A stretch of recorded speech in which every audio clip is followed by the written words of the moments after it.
Tonight we're following up on a story we first brought you yesterday here on News 4. The Erie County SPCA rescued more than 70 animals from this boarding kennel in Gettsville.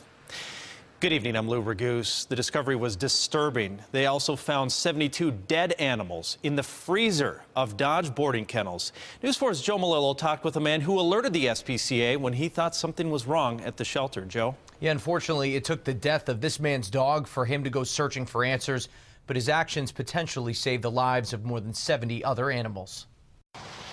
Today, we're learning more about the kennel on Dodge Road in Gettsville that turned out to be a severe case of animal hoarding. One of the kennel's customers is also the person who alerted the SPCA. His name is Chris, and he asked us to keep his identity safe. Right from the start, things were a little different. Chris was heading out of town for a few days. He brought his dog Molly to the kennel on Dodge Road, and something didn't feel right. When I got there, she met me in the driveway, took the dog from me there. I picked her up on a Tuesday afternoon, and by Friday afternoon, I had no choice but to put her down because she was so sick. The vet was concerned Molly may have eaten a wild mushroom. The vet told me her liver failed, most likely as a result of ingesting something. That's when Chris went looking for answers. He went back and knocked on the door at the kennel, but no one was there. He eventually alerted the SPCA.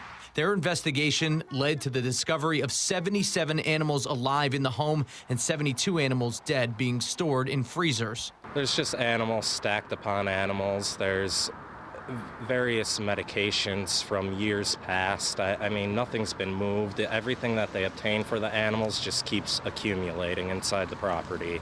It made me sick to my stomach, and all I could think about was my dog, living for 6 days in those conditions. And I wanted to cry. Chris says he's happy his complaint led to an investigation, but he's still heartbroken. I think about it every day. Had I asked a few more questions, had I insisted to see the place, had this other place had an opening, I just can't help but think of all the what ifs. And my dog would probably still be alive. He does have some advice for other pet owners. Don't be trusting. I was too trusting to a fault. It led to the death of my dog. Chris also thanked the SPCA for their support and praised the organization for their quick action. Joe Malillo, News 4 at 6.